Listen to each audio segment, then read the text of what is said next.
Sound check. 1, 2, 3.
Check, check, check.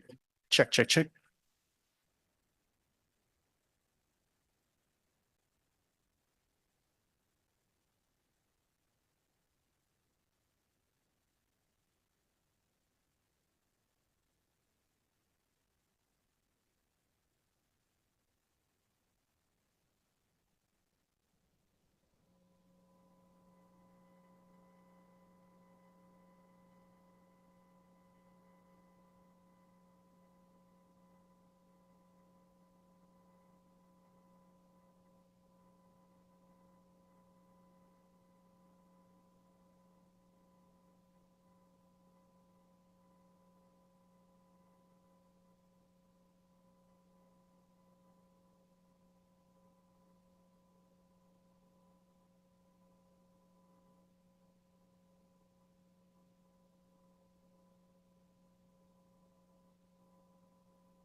Okay, good morning, everyone. Call this meeting to order, the 16th meeting of the Emergency Preparedness and Protective Services Committee of this term of council. Good to see everyone after the break. And before we go through the consent agenda, I will ask for a roll call, please. Councillor Bradley. Here. Councillor Desroches. Councillor Devine. Here. Councillor Johnson. Here. Councillor Kelly. Present. Conseillère Plante. I know that the councillor is joining remotely. Conseillère Plante. Vice Chair Hill. Present. And Chair Brockington. Here. You have quorum, Mr. Chair. Thank you very much. Thank you. So the city of Ottawa is located on the unceded, never surrendered territory of the Algonquin and Anishinaabe First Nations people. They have been inhabitants and stewards of these lands for millennia, and we honor and recognize them. Okay, as I said, we'll go through the agenda. Item 2 is declarations of interest. Are there any declarations of interest this morning? Seeing none. Confirmation of minutes. Has everyone had a chance to review the minutes from the 20th of November, 2024? Received. Are these meetings minutes carried? Thank you. Okay. Response to inquiries, item 4, we have 2. One is the on-demand accessible taxi cab service. The second being illegal dumping. Councillor Kavanagh, I see your hand. Yeah, thank you, Chair.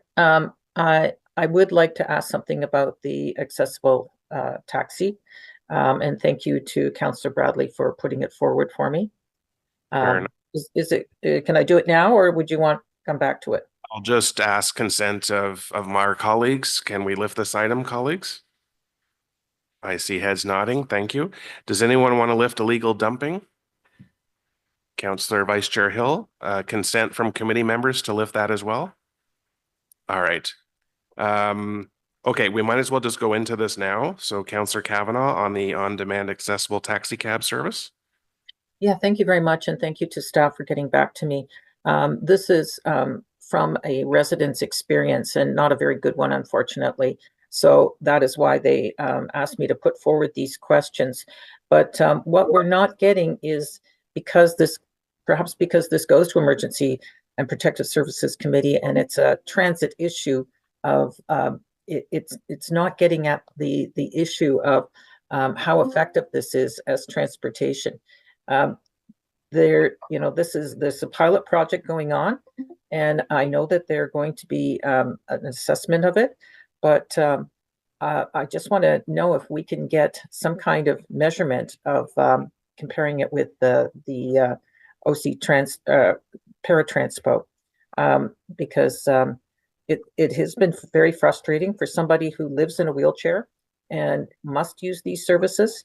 They are finding the wait times are pretty pretty strenuous on them, especially this time of year. So I'd like to know how, I'd like to get an update right now on how it's going. Yeah, I don't know if do we have any staff that can respond today? Chief Chapman. Thank you, Chair. Councillor, I'm not sure that I understand the question is related to OC Transpo and the Paratranspo program or the accessibility on-demand taxi cab program. Well, it's the fact that it does replace Paratranspo, and because it's an option, and want to know, if what the impact is and what the uptake is. Is it replacing Paratranspo, and what if there's been any challenges or barriers that have been identified on this pilot project that can, in terms of getting vehicles and service availability.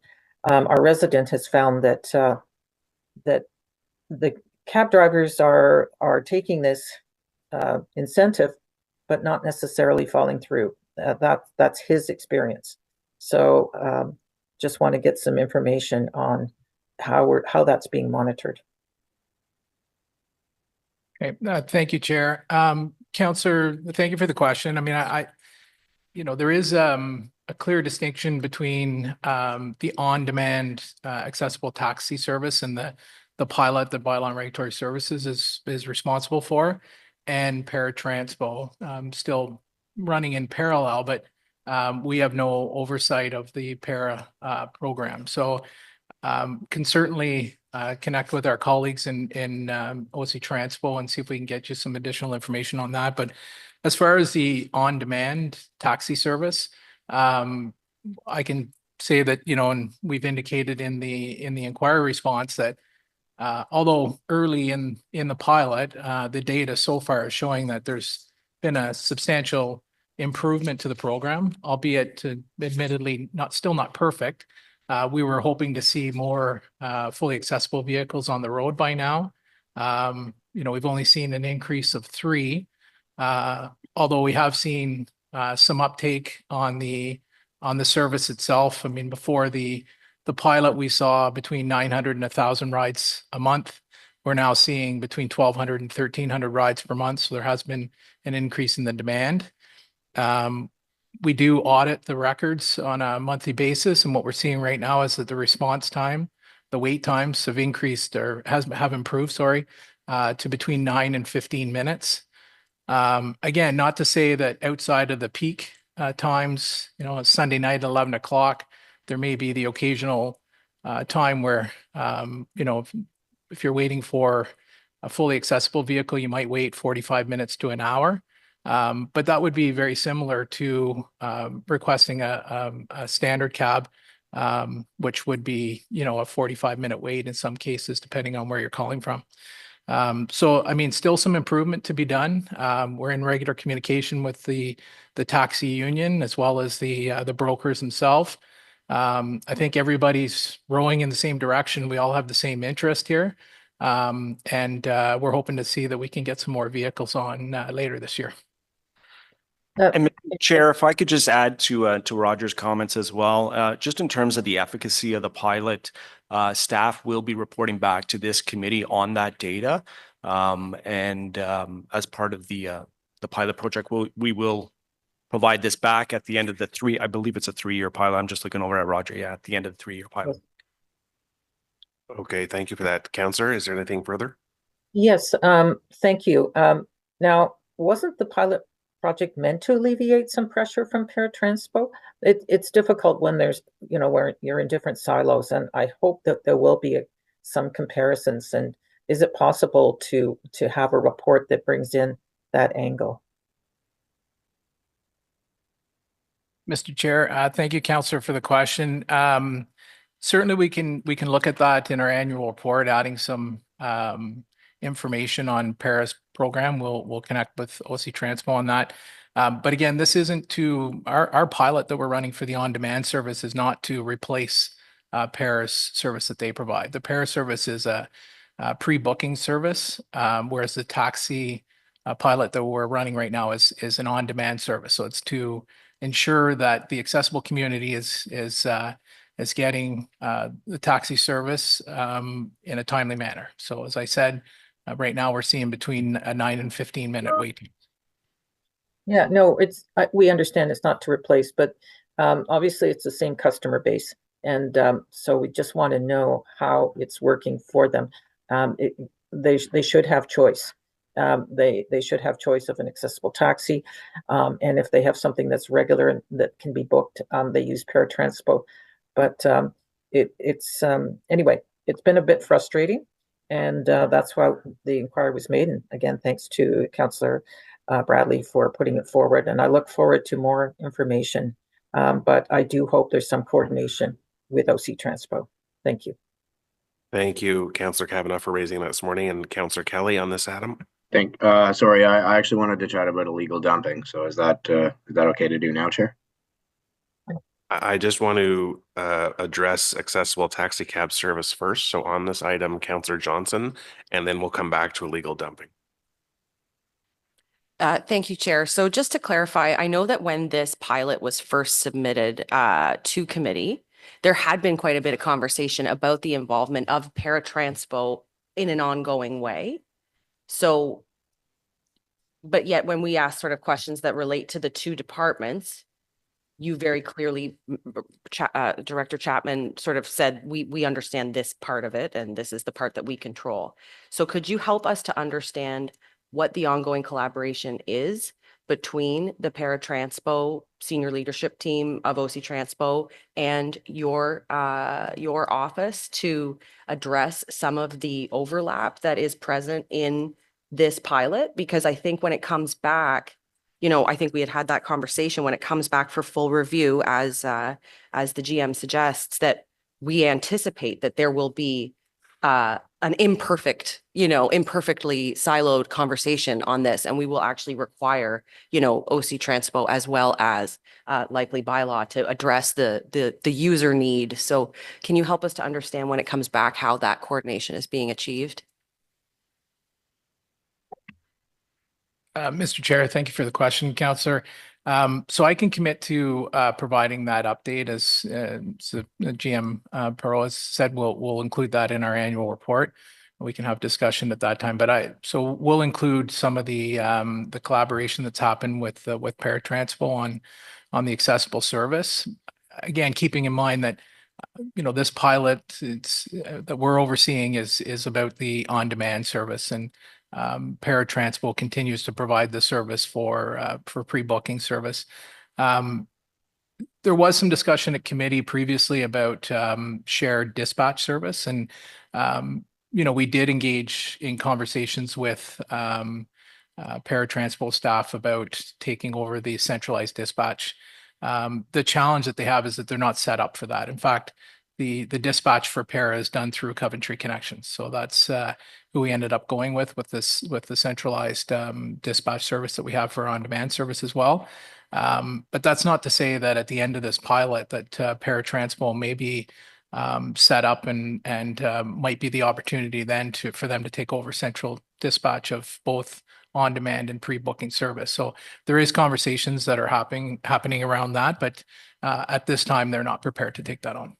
Okay, I was hoping for a reassurance that those conversations are ongoing, because my anxiety would be, of course, that we do a 3-year pilot that doesn't consider the potential for public ownership of some of these pieces. And of course, the result then is that the private companies are well placed to deliver, while Para has not been able to perhaps do some strategic thinking about their growth or their potential to take on some of that. So can I have some assurances that those conversations are ongoing and would, in fact, as you say, inform what the recommendations might be at the end of the pilot, that there will be some conversation about what it would look like to allow for a greater public ownership of the program, if it's possible? Mr. Chair, yes, I can assure you that those conversations will take place. Thank you very much, Chair. Great, thank you for those questions. So colleagues, can we move off of the on-demand taxi cab service? No other questions? Okay, we'll transition then to illegal dumping. Councillor Kelly.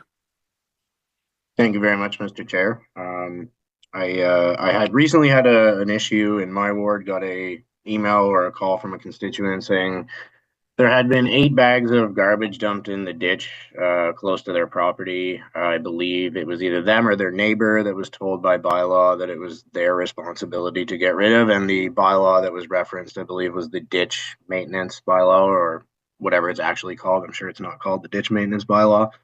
That was resolved thanks to Roger and his team, so I really appreciate the efforts there, but I do fear that similar issues could potentially be popping up around the city, where telling someone that 8 bags of garbage is their responsibility to get rid of would take at least 6 weeks, I believe, with the current item limit and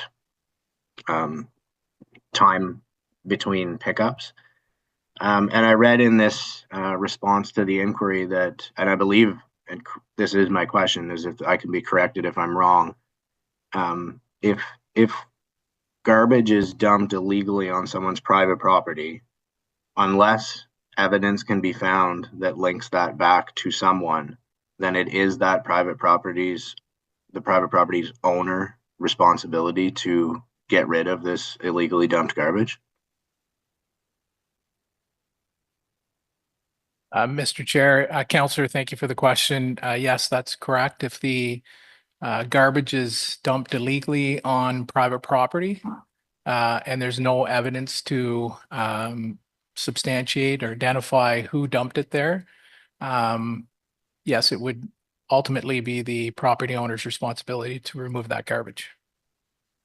If the property owner could prove that it's not theirs somehow, what would happen in that case? If you can't find any perpetrator, but no, it's not the private property owner, what would happen there? Mr. Chair, again, Councillor, if it's on private property, if we're not able to identify who's dumped it there, in a case where we could identify who dumped it there, obviously we would ask them to go back and remove the garbage themselves. But if we're not able to identify who the person was that dumped it there, then ultimately it would be the property owner that have to remove it. But let's say, for instance, there's a dash cam or doorbell footage of someone dumping garbage on my property.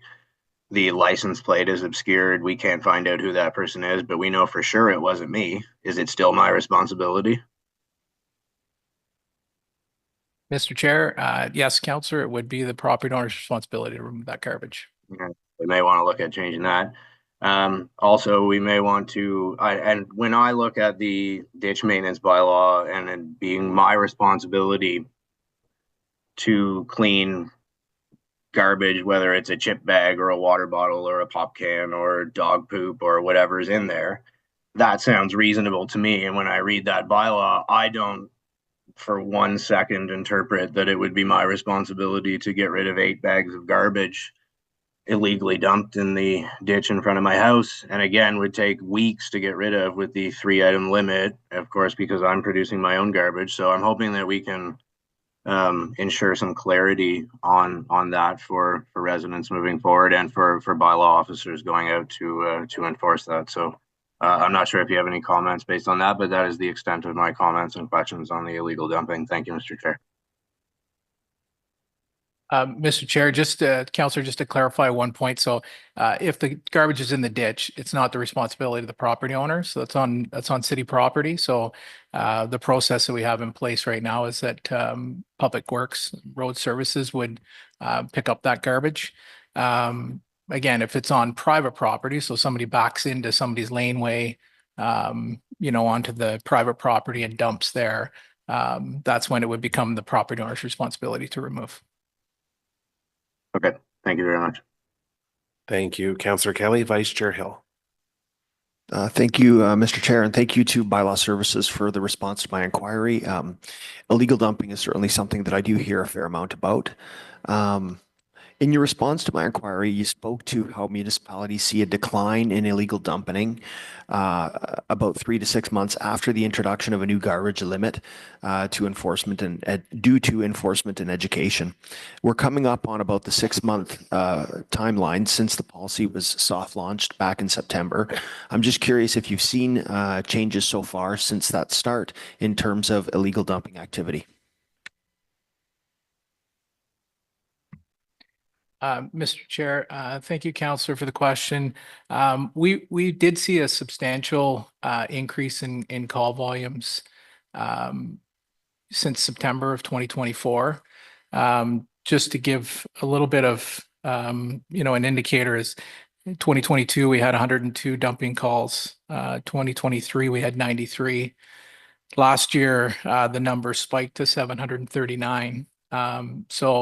But this isn't uncommon when new regulations are brought into effect. So, and not all those numbers were post September or post the enactment of the bylaw. A lot of the increase happens, it started in April actually, when there was a lot of debate over this issue, and there's a lot of public discussion and things and awareness that was happening. So a lot of the complaints started to spike around then. So I'm not sure that dumping on city property or public property has increased that much, although the numbers, the people that are taking the time to call in when they see illegal dumping has increased. But certainly from September with the online service request capability. That's certainly helped with people making it a little bit easier to be able to send in their complaints. So that certainly has helped spike the numbers, I guess. And but at the same time, we've also seen an increase in charges that we've issued. We've seen an increase in the notice of violations that we're issuing. So I mean, all I can say at this point is we're keeping up with it, and we're staying on top of it, and we certainly hope that although it's a little early in the program right now, but I know we're about the 6-month mark now. We did see an increase again in January compared to January last year. But we're certainly hoping that we'll see a decrease throughout 2025. So more to come on that. We'll add some information on that in our annual report as well. Okay, I appreciate that. Thank you as well in the report for the numbers you gave on 2022 and 2023. And I understand if it's still too early to say, but with the new year behind us, how many fines did we issue in 2024 for illegal dumping?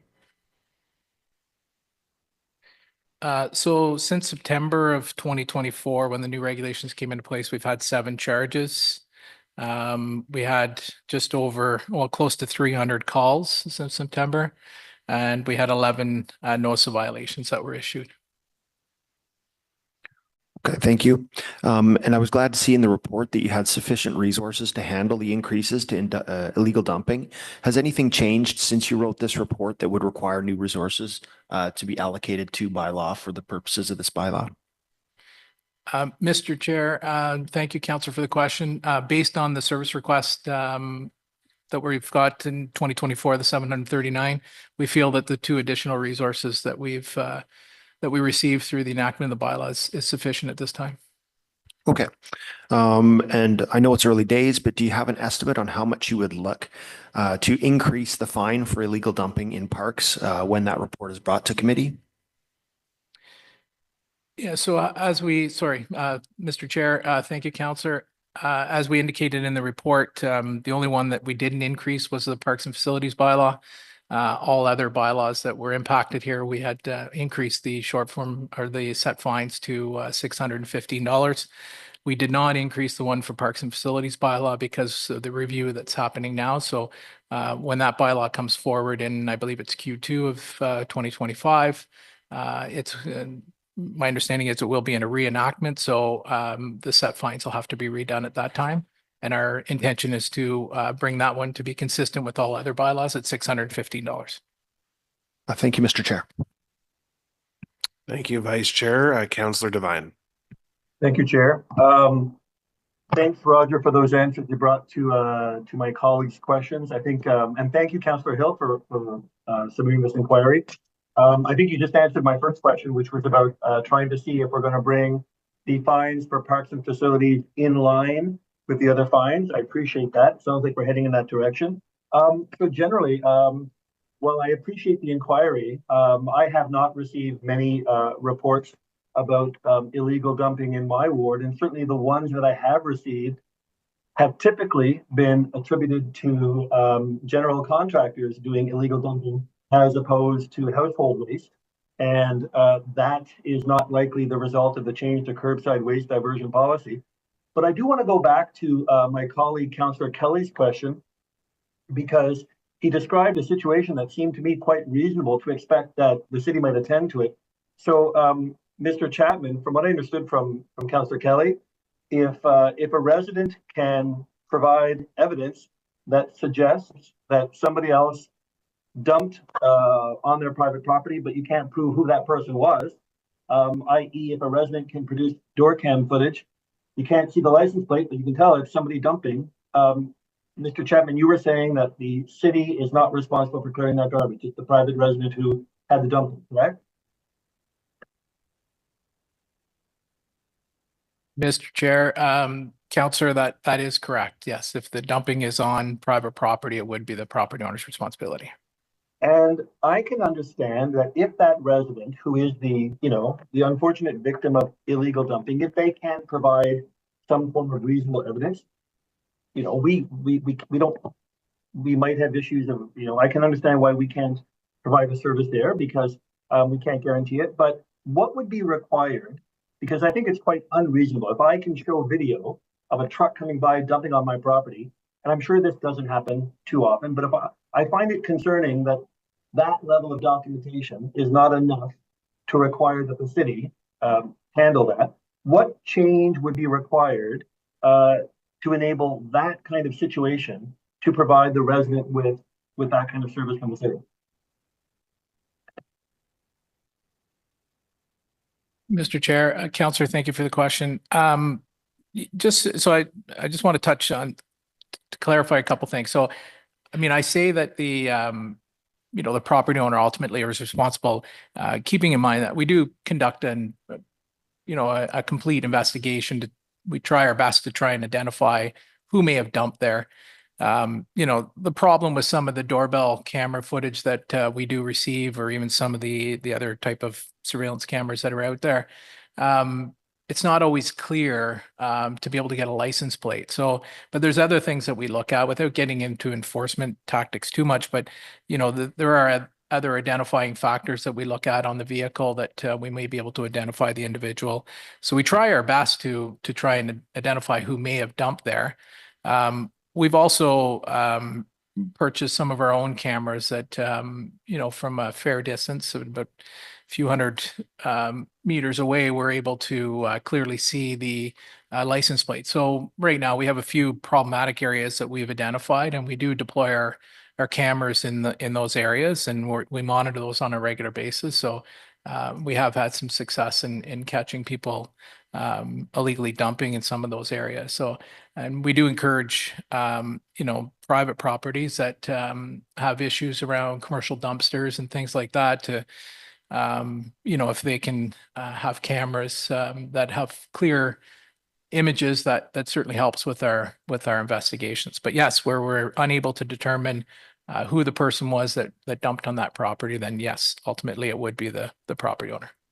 No, sorry, I didn't make my question clear, Mr. Chapman. I understand that currently, if you cannot identify the dumper, it becomes the responsibility of the resident. I understand that that's the current situation.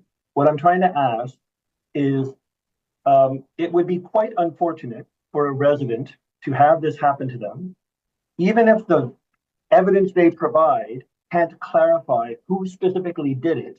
It really does, feel to me concerning that resident is still responsible. And so what I'm asking you is, if a resident can show you video that may not specifically identify the culprit, but it's clear that somebody dumped on their property, what would need to be changed to make it the city's responsibility to clear that garbage?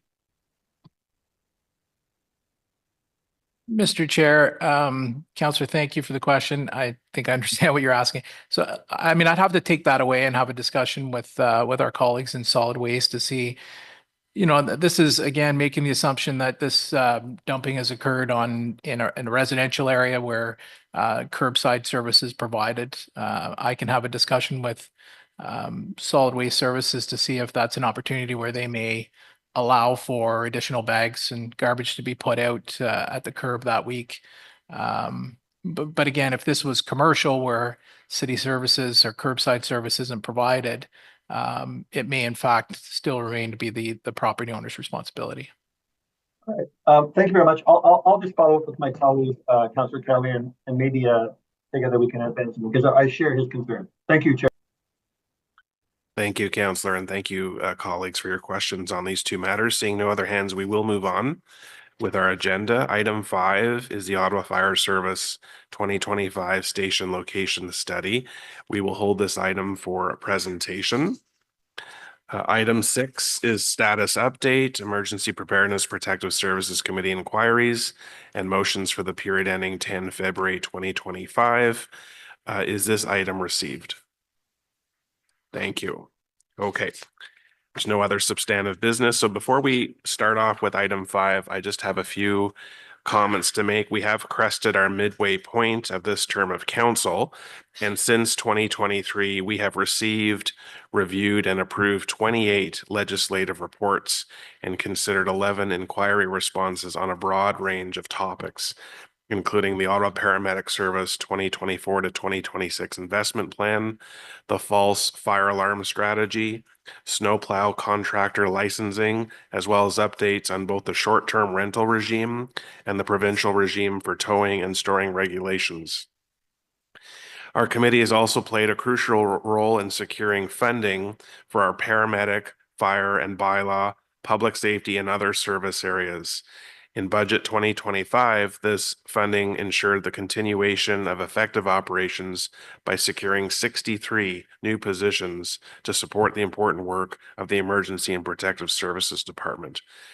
Speaking of this important work, while many residents enjoyed the Family Day weekend, Emergency and Protective Services continue to operate around the clock to ensure public safety. Bylaw and regulatory services played a key role in supporting public works with snow clearing efforts, ensuring parking regulations were followed to help maintain traffic flow and clear routes for emergency responders. Despite challenging conditions, our first responders remained dedicated, responding to calls for service. Meanwhile, in the Office of Emergency Management, they coordinated with all city services to ensure support was available and public messaging was unified. So a big thank you to our EPS services during these significant snow events. Finally, I'd like to take this opportunity to express my gratitude to you colleagues, committee members, and our staff for your dedicated and collaborative approach in achieving these milestones. As we begin 2025, we remain committed to fulfilling our legislative duties, advancing the items on the council-approved bylaw review work plan, and addressing many important matters of public policy. So with that, we will segue into item 5, which is the Ottawa Fire Service 2025 station location study. We have before us in the committee room our General Manager, Perot. Good morning to you, and Fire Chief Hutt. So General Manager, are you going to start off? Thank you, Chair. I was just going to hand it over to Chief Hutt. All right, Chief Hutt, good morning to you. Good morning, Chair. Very pleased this morning to present our updated station location study. I do have a slide presentation if we could have that. Thank you very much. Next slide, please.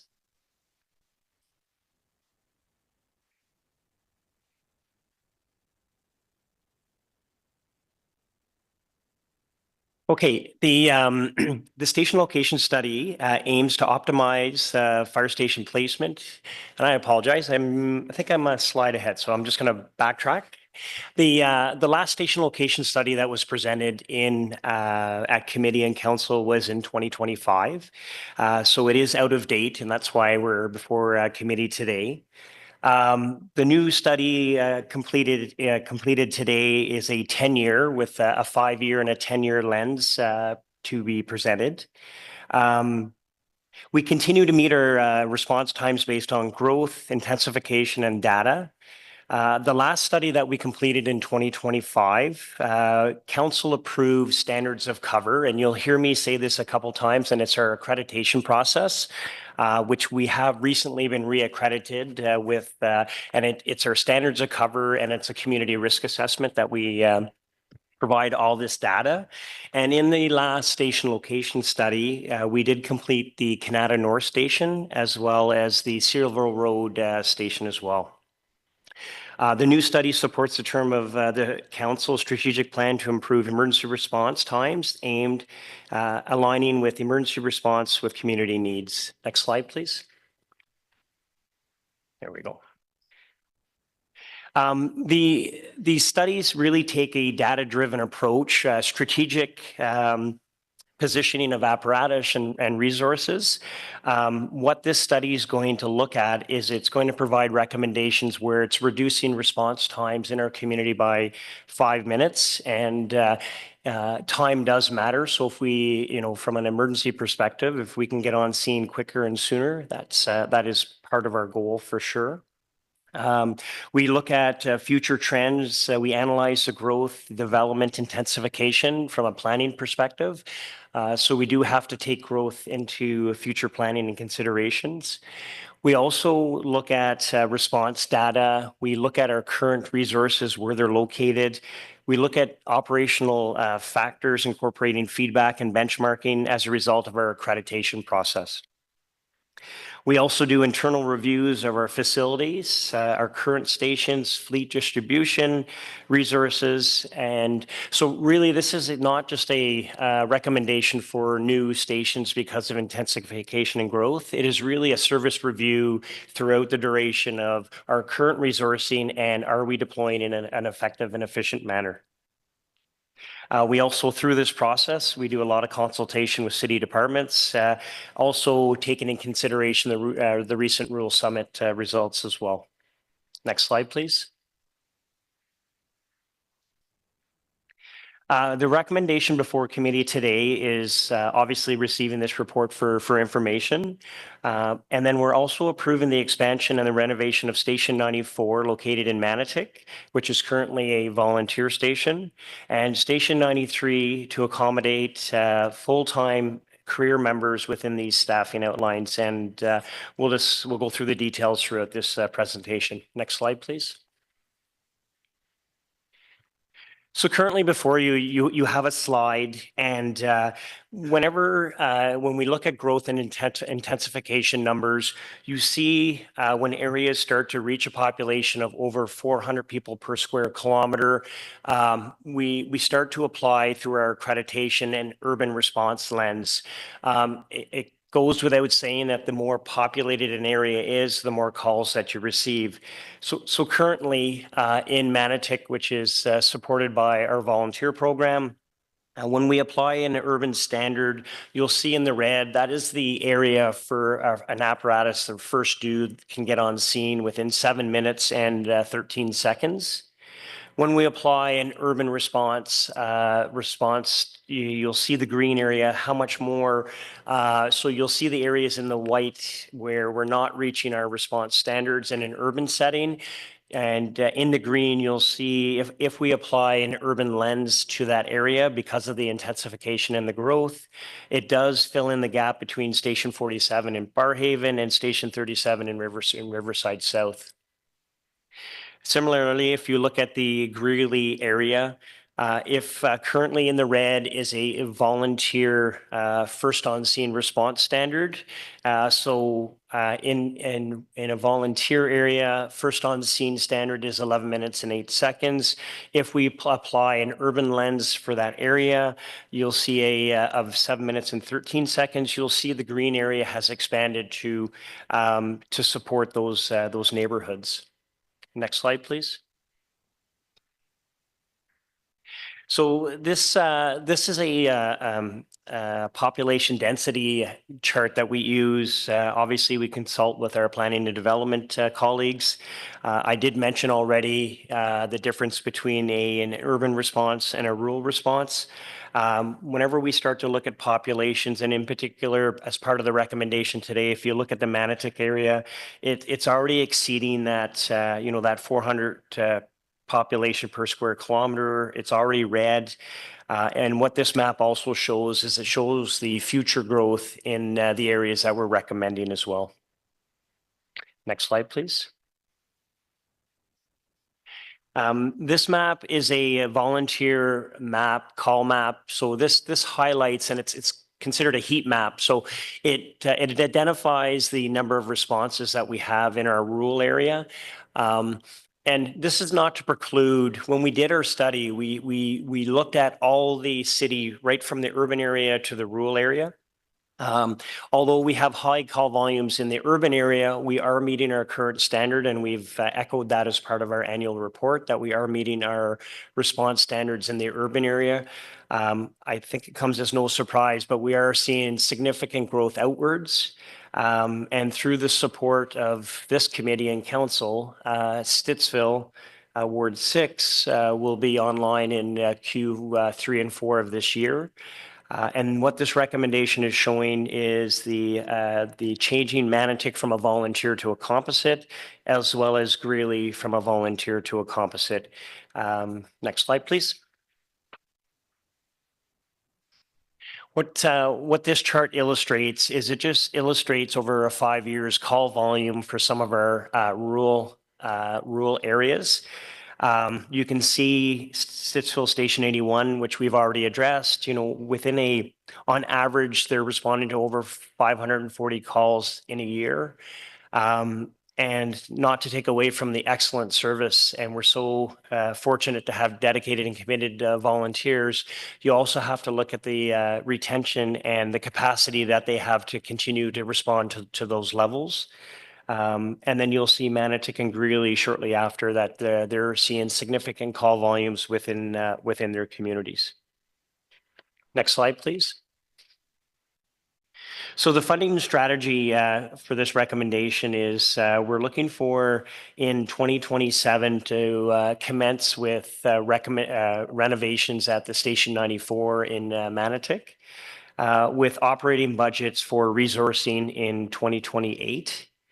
And then we're looking for in 2030 an expansion and renovations to Station 93, which is our southeast end of the city, with operating budget considerations for staffing and resources in 2032. Next slide, please. So I've mentioned this, you know, when we look at population density, there's no doubt the more dense an area is, the higher the call volume, so when we look at it from a risk management perspective, it rates higher on our risk assessment. We also have other calls other than just fire as well. Obviously, we have medical emergency, hazardous material, natural disasters, and we also have severe weather events as well, which was taken into consideration as part of this study.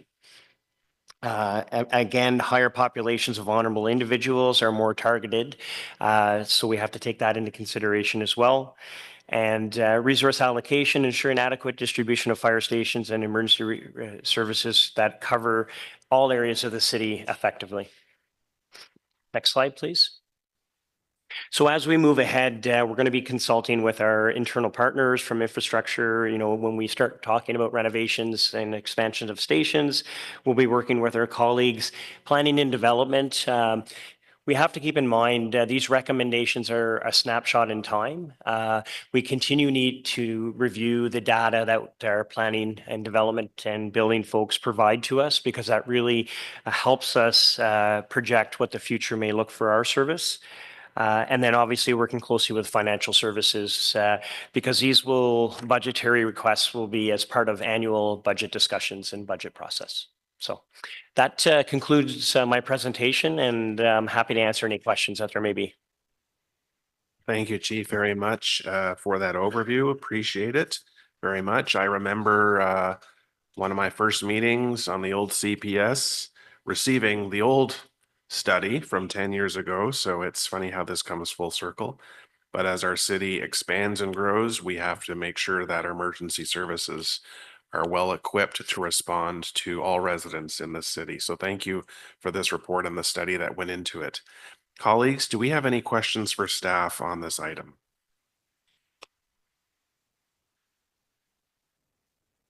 Councillor DeRoche. Yeah, thanks, Chair. Thank you, Chief, for the presentation in Riverside South and Finley Creek. As you know, we have two stations, 37 and 32. 32 is in the Leitrim area.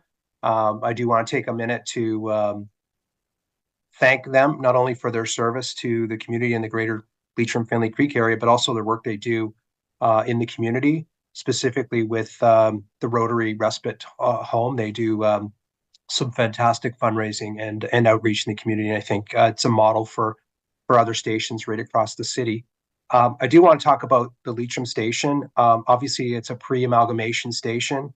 At the present time, I think they have one lonely but hardworking pumper truck that serves the community. I appreciate that this area is growing rapidly, as is Greeley.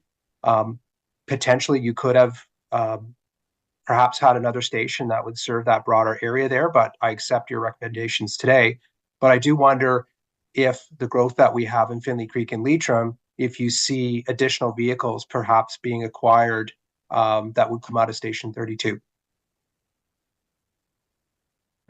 Chair, through you, Councillor, thank you very much for that question. And when we look at this study, you know, and in particular, Finley Creek area, there's many parts of the city that we're seeing growth and intensification, and not only expanding outwards, we're also seeing vertical challenges too with high rises and how that impacts, you know, how soon we can get to residents as well. So these are taken into consideration. Currently with Finley Creek, part of our last accreditation or study recognized that when you look at Finley Creek to the south and then Greeley to the north, there was areas that we were seeing, and this is why this recommendation is before committee today, is that when we say effective response force, it means having enough firefighters on scene to do critical tasking within certain amount of time. And just because of the travel distance, there was a gap in us there is a gap with us having difficulty meeting our standards of cover. So when we look at Greeley, we're really looking at the surrounding area as well, which incorporates Finley Creek. So if we were to, as the recommendation shares, if we were to staff that with a career complement, we're able to bridge that gap because there will be less response time because you're going to have full-time staff in Greeley as well that can help augment the Finley Creek area. So currently, 32 Leitrim is well serviced because you do have Conray Station 31 and you have 37 nearby as well. So we are currently showing that we are meeting our response data in that area. But this applies for the entire city. It is very data driven. We need to continue to look at where the growth and intensification, we're seeing the growth and the intensification. If we're seeing trends or anomalies, we do have an opportunity to come before committee and as well and share if we're seeing a potential risk or a gap, and we can share those recommendations with committee. So today is a station location study with the 2 recommendations for those stations, but when you look at specific developments like Taywin development, that hasn't been factored into the station location study. There's just not enough information right now, but these would be opportunities for us to come before committee and share if we thought additional resources, apparatus, or staffing would be required to service these areas. Okay, so that's a possibility then, that 32 would just see additional equipment and staffing potentially as the community continues to grow. Yeah, I think we're always willing to evaluate the data. What I can share for confidence that right now, Leitrim, even though we are seeing lots of growth and intensification, we are meeting our first on due, which is 7 minutes, 13 seconds, and our effective response within that area. But we continue to analyze this information annually. And if there's anything that does change, we can certainly bring that to committee's attention. Right. Secondly, that station, as I said, is a pre-amalgamation station. Much of the road network in that area is a rural cross-section road. We're thankfully making investments to make Bank Street urbanized in that area, but the intersection of Leitrim and Bank is highly problematic right now, given its rural cross-section, its rural care engineering, the geometry of the intersection is problematic, and the station's located right beside the intersection, right? And I do get comments and concerns from residents like, can the trucks get out? Can they respond in a timely fashion? And I hear today that they can. My question for you today, Chief, is, you know, when we do our transportation master planning, which is coming up, does your team input into that to talk to our planners about the problems that we're seeing with growth and the infrastructure not keeping up with the growth and the ability of our vehicles to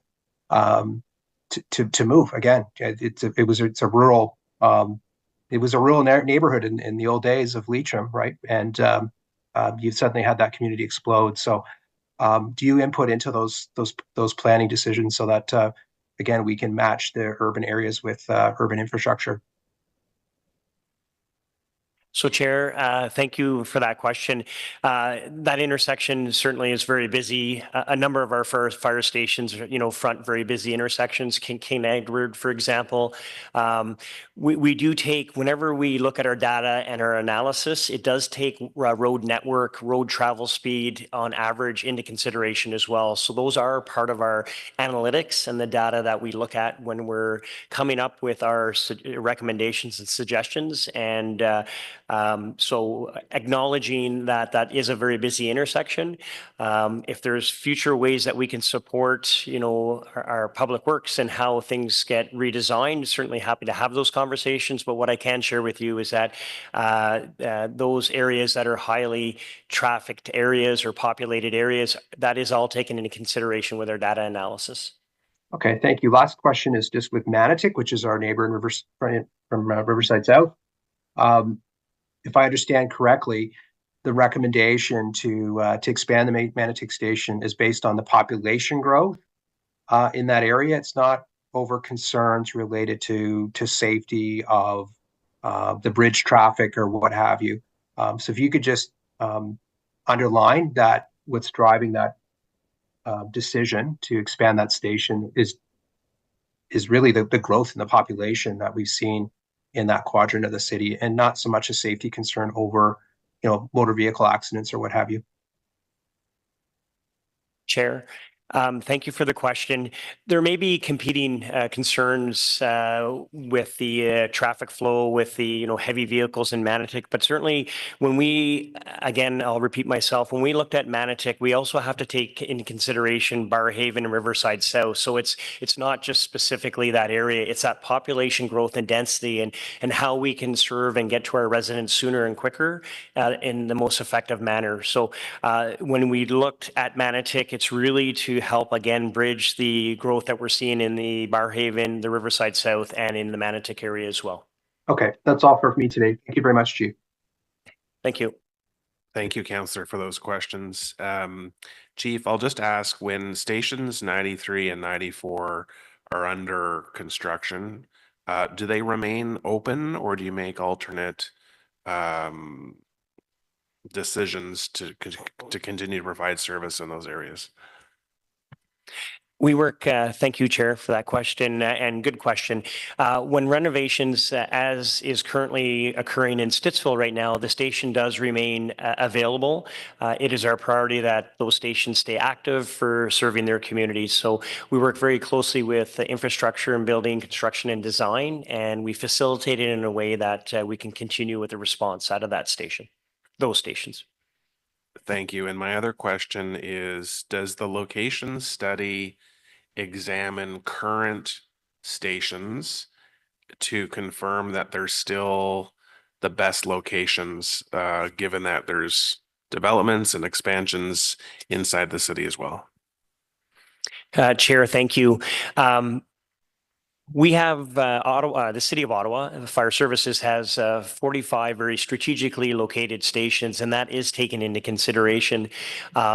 You may recall the study before the 2015, I believe it was 2008, made a recommendation where it was Blair Road, and then we had one in Industrial, and it identified that those stations there was a lot of overlap there, and there was an opportunity. So, through, again, committee and council's recommendation and approval, we suggested closing one of the stations and rebuilding in an area that would better serve the residents in that area. So that is taken into consideration, yes. Okay, excellent. Any other questions? So the motion before us is two parts. So one is that the committee receive the report for information. And the second part is that we approve the expansion and renovation of Station 94, located at 5669 Manotick Main Street, and Station 93, located at 6891 Parkway Road, to accommodate full-time on-site career firefighter staffing as outlined in the report, subject to approval through the budget process for the relevant funding year. Is this item carried? Thank you, colleagues. Matter is carried. I'm not aware of any in-camera items. Chris, none? No in-camera. Any notices of motion? Seeing none, any inquiries? Vice Chair? Thank you, Mr. Chair. Over the last week, from Wednesday, February the 12th to Sunday, February 17th, Ottawa saw almost 70 centimeters of snowfall. Bylaw and Regulatory Services plays an important role to ensure that our streets are cleared of snow by enforcing temporary parking bans. Despite efforts from Bylaw Regulatory Services and most residents, some streets this week could not be properly cleared due to illegally parked cars obstructing plows. During last week's multiple parking bans, 10,678 tickets were issued worth approximately $1.1 million in fines. Questions. 1. How many streets could not be plowed in the immediate 48 hours after the February 13th and 17th snowstorms due to illegally parked vehicles blocking the street? And 2. What would the cost burden incurred by the city if a more aggressive policy was to be taken to proactively tow vehicles that are currently being fined for violating parking bans during snowstorms? Would any policy changes be required to ensure such an operation was revenue neutral?